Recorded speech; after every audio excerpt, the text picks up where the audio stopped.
I think Barcelona, now they are in a really good path. I think they have a phenomenal coach, a coach that has been an absolutely legend in that club and has lifted the whole place. And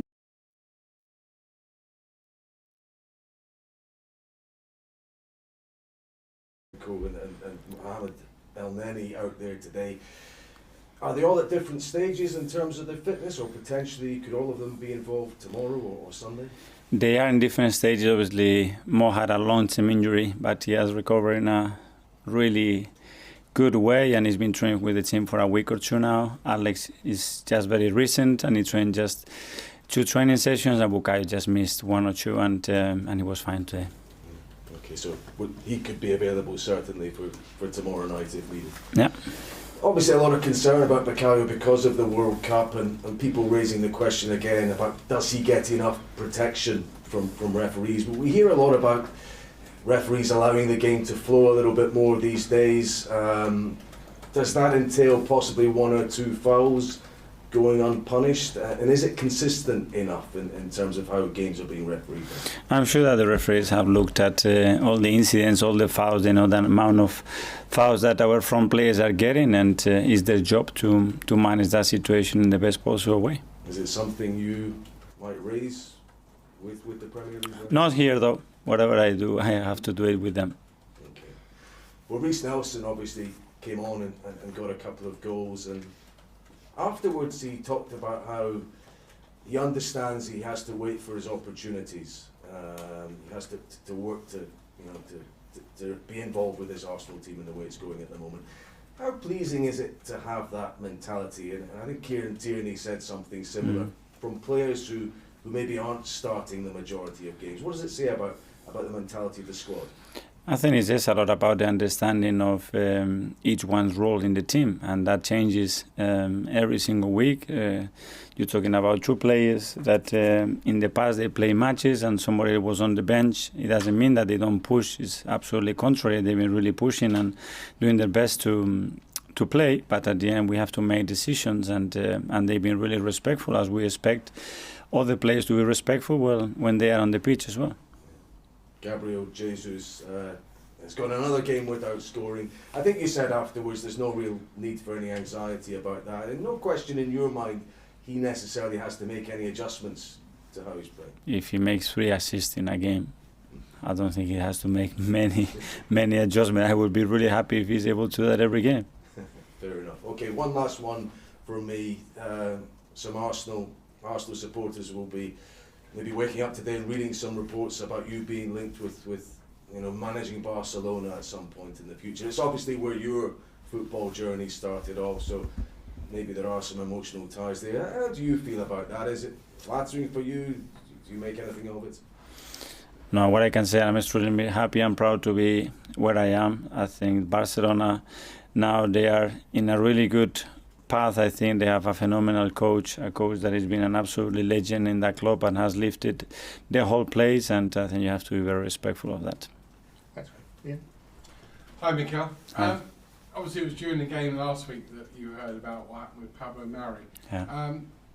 Just in terms of firstly, how is he? You've gone up, down on how he is. And secondly, how concerning is that incident for footballers that you have abroad and at home?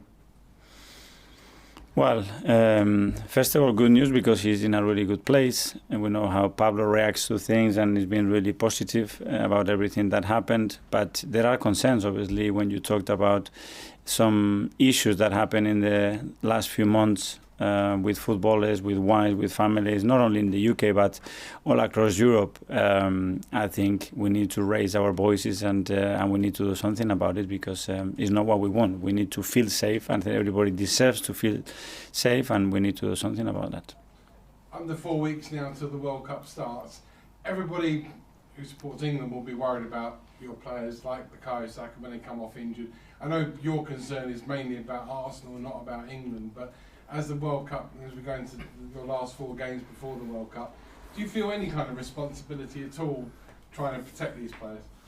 Every day I feel responsibility to protect them, to guide them, to get the best out of them. But we are playing for Arsenal at the moment. and that's what they have to focus on. And when they play for England or the national teams, they have to focus on the national team and not in England. And this is what we have to do. Have you noticed any of them thinking more about the World Cup as it becomes? No, and I don't want to notice any of that. Fair enough. Obviously, it's important to top the group because it means you miss out on a round. So tomorrow night, am I taking it you're going to try and field a very strong team at least to get the job done, maybe by half time or by an hour before resting players? I don't approach games like saying in half an hour, 45 minutes we get the results that we want, but certainly we'll have a really competitive team out there, and we know that we missed the chance in Holland last week, and that's the last opportunity that we have to achieve our goal. Finally, Pep Guardiola has been saying that Manchester City might try and organise some friendly matches during the World Cup just so that the players that are left here and don't go to the World Cup still get some proper sort of match action game time. Would you be supportive of that if Arsenal may be having a couple of friendly matches during the World Cup? Yeah, we will have some friendly matches for sure. We are arranging them. We need to, because we're going to have 10, 11, 12 players here, and they need to have that competition. Mark? Okay.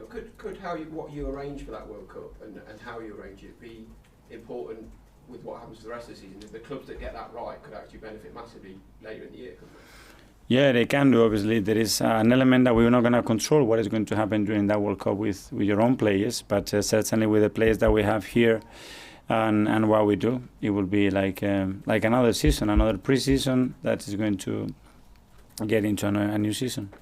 We noticed in the press box on Sunday when Bukayo first got injured, you, Bukayo, and the doctor were all talking for quite a while. What kind of conversation? Do you think he should have come off sooner, or was there something going on there? No, well, the conversation was he's in or he's out. But in between, we cannot have a player 5, 6, 7 minutes. So you are on the pitch or you are outside the pitch. You're going to have outside the pitch, go sit on the floor and get off. Was that Bukayo just he wanted to play on, so he was just trying to push through? Yeah, for sure. But we have to make a decision, and that's it, because we cannot delay a situation like that, because every minute that a player is not 100% to play is costing the team, and we need to make those decisions quick.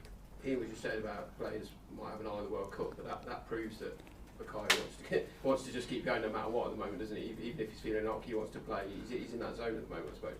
Yes, but we're using obviously our brains and our common sense. But obviously he had a kick, he wasn't comfortable. We made a decision to get him off, and now he's feeling fine. And we will assess each individual as he comes.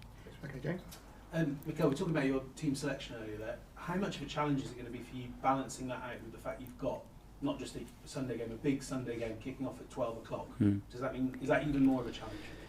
It is a challenge. Obviously, we've been trying to load the players pretty equally in the last 5-6 weeks because we have been playing every 3 days, and we have managed to do that. And you have seen that we haven't repeated too many blocks of 4 games of certain individuals, and we'll try to continue to do that to get everybody as fresh as possible and with enough rhythm into the games. Do you feel like you've been set at a disadvantage? Chelsea obviously playing in a few hours as we speak.